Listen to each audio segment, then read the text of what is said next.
So I'm sure you're all familiar with Patrick Bet-David. Patrick Bet-David, he hosts the PBD podcast, and I was on it, how long ago? Was it like 3 years ago now? It may have been like 3 years ago now. But anyway, definitely go check that out. It was a great conversation. I basically introduced them to the concepts of social democracy and explained how income and wealth inequality is fucking horrible, and how anti-establishment policies are good, but only from the left. Anyway, go check that out. It went well. I think the audience was very approving, and they were nice guys. But at the same time, watching what this guy's saying these days and doing, it's clear that he's just doing tricks on it now for Trump. Like, he joined all the rest of them, and all these people in the brosphere, in the alternative media Rogan sphere podcast realm, and he just sees his role as being a MAGA propagandist. And sometimes he tries to couch it in some more independent type language, but that's what he is. That's the role he plays. He's a MAGA propagandist. So he goes on Fox News, and Jesse Waters is going to talk to him here. And like I said, homie's going to do tricks on it over this fake Gaza peace deal that Trump did. So let's watch, and then we'll break it down. What got it done? Him. He got it done. I mean, listen, he's speculating whether he's going to make it to heaven or not. I think he's got his card. He's like, hey, the man upstairs is going to say, Donald Trump, come on up here. Let's make some big deals. He may be brokering deals here soon, one day when he's no longer here with us in heaven. But no, this is... Jesus Christ. So Trump's been saying that thing, I don't know if I'm going to make it to heaven. And the other day he said, I'm definitely not making it to heaven. I actually think those are rare moments of honesty from him, where he realizes, like, all the things I did with Epstein, not good. All the bombs I dropped on innocent people, not good. But here's, sir, you're definitely going to go to heaven. Gosh golly, Skipper. We sure do love you, Papa. Like, oh my God, Jesus Christ. Hop off his nuts. A monumental moment for the world. I think the people we got to be thinking about, there is us media podcasts. We're talking, there's the folks in the White House. There's Americans who maybe consume their content through TV or Twitter or X or YouTube. But then there's the families who live there in Gaza, live in Israel, who are in fear. The 20... By the way, look, it says Trump signs historic peace deal. It says on the screen. Oh my God, that's so fucking dishonest. He was treating this thing like it was like an actual finalized forever solution, where it was like, we got a 2-state solution, and there's officially a Palestine, and it has borders, and they're now part of the UN along with Israel, and we got a guarantee of peace, or we have a 1-state solution, and they all have equal rights. No, this was like a fucking fake ceasefire, which, as I'm going to explain to you in a second, has already been violated dozens of times by Israel. But this is what Trump does, y'all. He's all about the pageantry. He's all about the theater. And so he puts on this show, like something big and amazing just happened. You want to celebrate with us, or you want to be a party pooper? And then all these fucking idiots around the country go, I'll celebrate with you. And they don't realize, like, hey, jackass, Israel's already violating the deal. We're already going to go right back to the fucking genocide. To a release today, going back to their parents, that's someone's son, that's someone's father, that's someone's brother, that's someone's friend. You haven't seen them for a while. I remember living in Iran, the fear that creates the anxiety in your belly of being there when you're walking out and you see the Hezbollahs and my mother and my sister are walking out. You're afraid what could happen at any time. You're afraid who's the next story you're going to hear about, the things that they do to them when they slash their backs, women being taken away from their husbands. These are real things. So I'm happy for the people that are living there who are experiencing this thing. I don't think anybody else is more ecstatic. The people that are there, that are finally saying, hopefully this stops. Now, by the way, we saw the Reuters report that came out about 33, public killings that took place today. The Hamas that went out there and saw some of the Gaza gangs they claim. These are some of the people that were maybe a little bit friendly on the Israeli side. I've verified it on... That's a very soft way of saying these were ISIS gangs that were paid by Israel to go and attack Palestinians at the beginning of the fake ceasefire.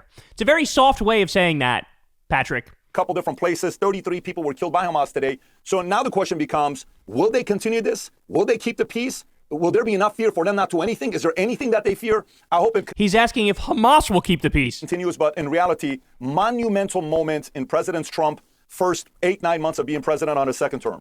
Will Hamas keep the peace? Oh, I don't know. Let's take a look. Breaking. Israel broke the ceasefire every single day. Israel has killed 62 Palestinians in the first 4 days of the ceasefire. Today alone, another 9 have been killed. So that's 62 violations of the ceasefire by Israel already. Never mind the fucking, like I said, the ISIS gangs they paid to attack Palestinians as soon as the beginning of the ceasefire started. They're always fucking full of shit. As Rafat al-Arir said, when Israel says it's time for a ceasefire, they mean you cease, we fire. And that's exactly what happens. 62 violations. Now, you're not going to hear about that on Fox News. You're not going to hear about that on PBD show. You're not going to hear about that even on MSNBC or CNN or the nightly news. You're not going to hear it because it's inconvenient to the narrative, so they'll fucking bury it. And if anything, what they'll do is they'll say, Hamas has violated the deal because they're not sending back the corpses fast enough. Meanwhile, this was already explained beforehand. A lot of the Israeli corpses were killed by Israel in their bombing, and they're stuck under the rubble. So Hamas needs time to bury them out in order to send them back to Israel. But this was always the poison pill that Israel was going to use to say, you're not abiding by the deal perfectly. All bets are off. And that's exactly what happened already. I fucking called it. At the beginning of all this, I called it. And how did I know it? It's very simple. This already happened the last time they did a fake ceasefire. And I called it then too. I said, this is a fake ceasefire. This is a fake ceasefire. Now, meanwhile, I should point out to you guys, because I did a little bit of research to put all this in perspective. Ready for this? So Israel has violated 31 UN Security Council resolutions, over 100 General Assembly resolutions. The last ceasefire in Gaza, they violated 962 times. They violated the Lebanon ceasefire over 4,500 times. And this is all as we've given them over $300 billion in their existence. And that's money that could have given health care to every American that's uninsured. It's free college for a year. You could end homelessness with that money. But that's where we are. This is the sort of rogue regime that we're dealing with. But Patrick Bet-David is not done yet doing tricks on it. Let's see what else we got. Back that this guy is winning. You have to realize, Jesse, go to any game in sports, any comeback, any story of redemption. Tell me a better story of redemption of a living human being in America the last 50 years than Donald J. Trump. Maybe go back 100 years. Who has redeemed themselves the way this man has? Who has done it? I don't know. Who has come back and was supposed to start World War III? He's done, some say 5, 7, 9, 10, 12 peace deals. Oh my God. This is how this guy, he's just a branding guy. That's what Patrick Bet-David is. So Trump goes out there and he repeats it over and over. I stopped 7 wars. I stopped 8 wars. I stopped 12 wars. And Patrick Bet-David goes, huh? Yeah, he stopped 7 wars. He stopped 8 wars. He stopped 12 wars. He's got all these peace deals. He's a fucking liar. He's a liar. None of that is true. Literally none of that. He's bombing Venezuelan fishing boats right now. Right this second. He fucking illegally attacked Iran. He bombed Yemen. He bombed Somalia. He's threatening Mexico. He's threatening Panama. He's threatening Greenland. He's threatening Canada. You can't say, oh, the guy who's now bombing all over the place is somehow the biggest peacemaker. You got to be fucking kidding me. You've got to be kidding me. There's a thing that a lot of people have to be paying attention to, and this is for me going into 2028. As you put on the scorecard of what skill sets we want of somebody to be the president of the United States, I think those days of diplomacy, right degree, right school, right pedigree are behind us. We want a deal maker. We want somebody that's going to go out there and negotiate on our behalf. We want somebody that's not a... What does that even mean, bro? This is just low IQ slop. We need a deal maker. What does that mean? Every president makes deals. What does that mean? That doesn't mean anything. You're just saying words. We need a deal maker. Every president's a fucking deal maker. I guess what he's saying is, oh, we don't need these elitist people with degrees who went to Harvard and shit. Well, Trump went to the Wharton School of Business, right? This guy, I mean, he was born as an elite. He was born with a silver spoon in his mouth. He was given $400 million when his daddy died, right? Like, he is the elite. He's not anything different. God, is it just that low IQ, like, forget the substance of what's being done. We just need deals. Well, the substance of the deal is what matters, not that you have a deal. How are you fetishizing just deals? A deal can entail like things that are good or bad or both. Oh my God. Afraid of the opposition, the enemy, and is willing to make some tough decisions. And he's been able to do that. By the way, the bar is so high now for whoever runs in 2028. Everybody will compare that person to what he's been doing so far. Hopefully this momentum continues in 2026 and 2026 becomes the greatest year we've had in our lifetime. This is incredible. Homie truly is doing tricks on it, bro. You need knee pads down there, buddy? You need some knee pads? Because you're going to town down there, let me tell you. It is wild to see. Oh, the bar is so high. How can anybody keep up? Yeah, the bar's high. Just like, how are you going to top adding $4 trillion to the debt and deficit like Trump's big bullshit bill did? How are you going to top cutting taxes for the rich and raising it on the working class? How are you going to top cutting Medicaid $800 billion and kicking 17 million people off their health care?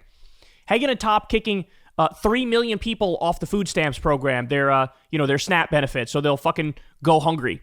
How are you going to top cutting free school lunch?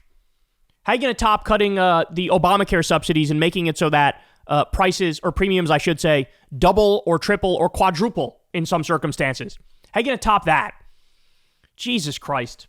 I mean, I get the thing that drives me most crazy about this sort of political commentary is that facts don't matter to these people. The actual facts don't matter. Like, I know I've said it a million times, but it's true.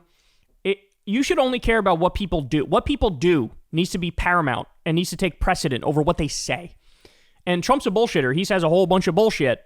But if you look at what he actually does, that's where you go, I don't know. That seems bad, right? Anytime you look at what he actually does, forget what he says, what he does.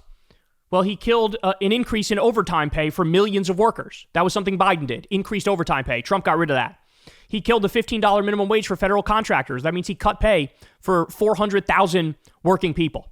He opposed the PRO Act and a minimum wage increase. Again, that's lower wages for people. He destroyed the Consumer Financial Protection Bureau. That means there's going to be more scams and people will be taken advantage of by big financial institutions. He outsourced hundreds of thousands of jobs. He kicked 2.3 million people off healthcare in his first term. Never mind, like I said, 70 million this time with the fucking Medicaid cuts. So that's what matters. Like, this is the shit that matters. The shit that matters is what he's actually doing. And this whole fucking fake peace deal was nothing but a pageant. It was nothing but a show. It was nothing but theater. Israel has already gone right back to murdering Palestinians willy-nilly. 62 are already dead. They're going to ramp it up even more. They're already bombing from drones again. Stop and think about it. It literally didn't even last a day. Let me repeat that. The so-called peace didn't even last a day, and it's all because Israel never was in favor of it. They got back their 20 hostages. They gave up 2,000 Palestinian hostages, and they said, okay, now let's kill all the people we just released. By the way, the same day they were releasing hostages, they were taking more hostages. Why? Because that's what Israel does. They're completely and utterly full of shit. You can't trust a single fucking word they say. They have no interest in peace. They have the money. They have the weapons. They have the will to steal all the Palestinian land. Nobody backs the Palestinians at this point. The axis of resistance has fucking fallen apart. And so now, it's just a slow-moving genocide. It's a slow-moving ethnic cleansing. They're just stealing all the land and stealing all the territory. All the while, here we are overseeing the death, 100,000 fucking corpses, more than that, probably, in Gaza. And these fucking idiots are, good job, Donald Trump. You really did a great job. You got a peace deal, man. We love that, man. I don't know why I'm making them sound like they're fucking Southern, but but you get the point. The point is, this is totally disconnected from the reality. And I'm so sick. If there's one thing you take away from this show, for the love of God, please make it. What's actually happening matters and needs to be the main thing you talk about. Like, the actual facts of what they're doing on the ground matters. And all of these people who are just fucking giving Trump a handy on a daily basis, understand they're all totally full of shit. They're all grifters, and they're all riding the wave of the right-wing vibes when it comes to Trump. But little do they know that the entire country is fucking moving on and is already disgusted by what Trump has done. Hey, y'all, do me a favor and like and subscribe. It helps out big time in the algorithm. Click the bell as well for notifications when videos drop, and watch that video on screen right now. You know you want to.